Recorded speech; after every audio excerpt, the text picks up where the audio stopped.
असावरपुर नामक गांव में बद्री नाम का एक गरीब किसान रहता था। वह अपने खेत में लौकी की सब्जी उगाता था और उन्हें सब्जी मंडी में बेचकर आता था। मगर इस साल उसके खेत में लौकी की पैदावार अच्छी नहीं हुई थी। बेलों पर बहुत कम लौकियां लगी थी और वह भी दागदार और मरी मरी सी लौकियां थी। इसलिए उनको बाजार में कोई नहीं पूछता था। अरे बद्री भाई, तेरी लौकी तो खरीदने लायक है ही नहीं, भला फिर इनका क्या दाम लगाऊं?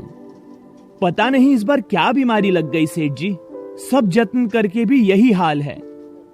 पर ऐसी लौकी कोई खरीदना नहीं चाहता। सच कहूं तो ये लौकी आदमी तो क्या पशु भी न खाए। व्यापारी की ये बातें सुनकर बद्री अपनी सब लौकी वहीं कूड़े के ढेर में फेंक कर घर लौट आता है। और इस बार तो बहुत बुरी मार लग रही है माँ, सिर पर कर्ज का बोझ बढ़ता जा रहा है और खेत में लौकी पैदावार हो नहीं रही। धीरज रख बेटा, भगवान सब ठीक करेगा। क्या खाक ठीक करेगा माँ?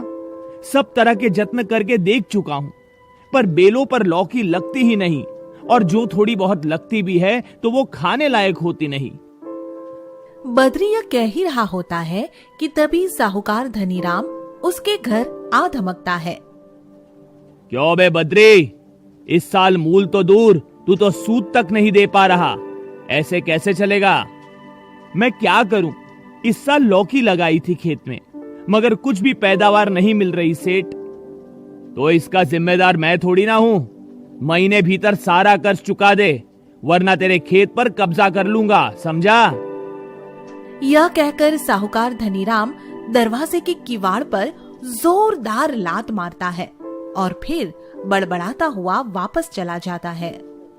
उसके जाने पर बद्री अपनी माँ की गोद में सिर रखकर फूट फूट कर रोने लगता है।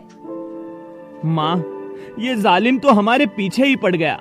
अगर इसका कर्ज न लौटाया तो ये हमारे खेतों का जरूर कब्जा लेगा। क्या कहीं और से कर्ज लेकर इस समस्या का समाधान नहीं हो सकता बेटा? इस गरीबी की हालत में कौन कर्ज देगा? माँ के समझाने पर बद्री कई जगह से कर्ज उठाने की कोशिश करता है, लेकिन कहीं काम नहीं बनता।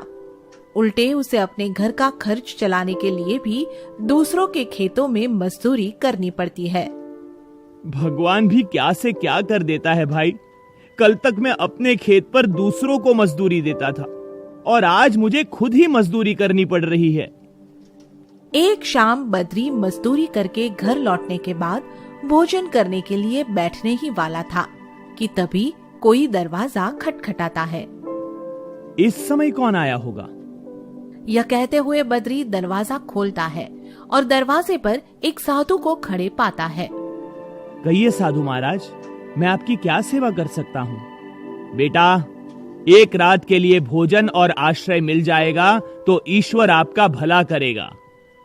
बद्री साधु को खुशी खुशी अंदर ले जाता है और फिर उनका खूब आदर सत्कार करता है।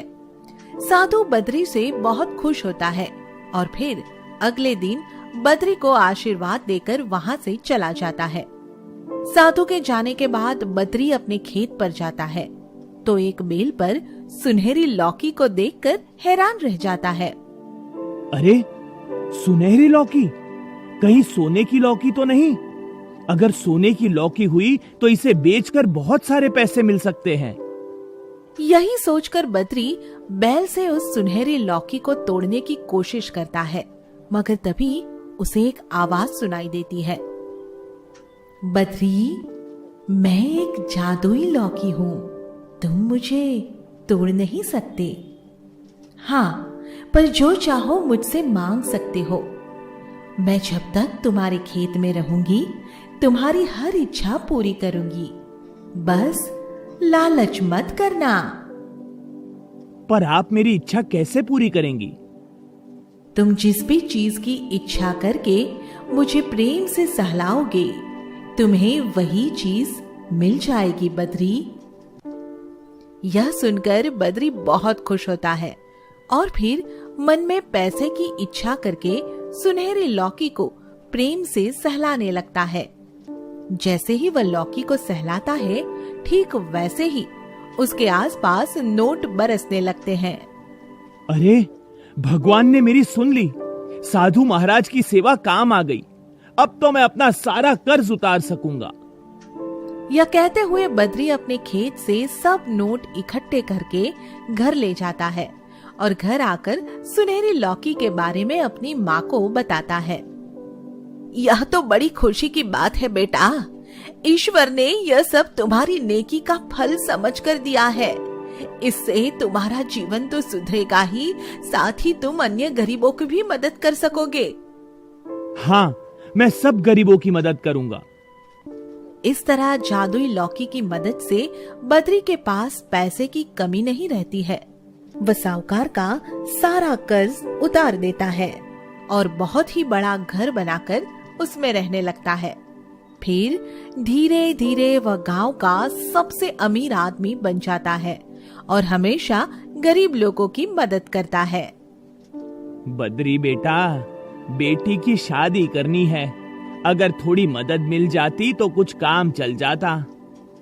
अरे काका, मेरे पास पैसे की कोई कमी थोड़ी ना है। आपको जितना चाहिए ले लीजिए। यह कहते हुए बद्री उसे पैसे दे देता है और इसी तरह वह और भी बहुत से गांव वालों की मदद करता रहता है। उधर साहूकार धनीराम उसकी अमीरी से बहुत अधिक जलन रखता है और हमेशा इसी ताक में रहता है कि किस तरह से बद्री का नुकसान किया जाए। अरे मूर्खों, कितने दिनों से तुम्हारे पीछे पड़ा हूँ कि पता लगाओ वो गरीब बद्री अमीर कैसे बना, पर तुम हो कि अब तक पता नहीं लगा पाए। कोशिश तो कर रहे हैं मालिक, आप चिंता ना करें, हम बहुत जल्दी पता लगा लेंगे। जल्दी से पता लगाओ, जल्दी से, ताकि उसको बर्बाद करके मैं चैन की सांस ले सकूं। इसके कुछ दिन बाद ही साहूकार धनीराम को बद्री की जादुई सुनहरी लौकी के बारे में पता चल जाता है और फिर वह उसके खेत से सुनहरी जादुई लौकी को चुराने की योजना बनाता है। अब उसकी सुनहरी लौकी को मैं चुरा लूंगा और मैं दुनिया का सबसे अमीर आदमी बन जाऊंगा।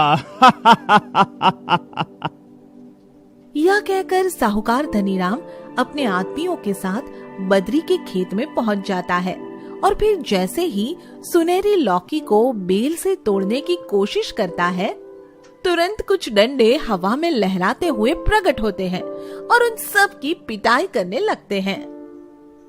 अरे कमबख्तों, बचाओ, मुझे बचाओ, ये तो मुझे मार ही डालेंगे।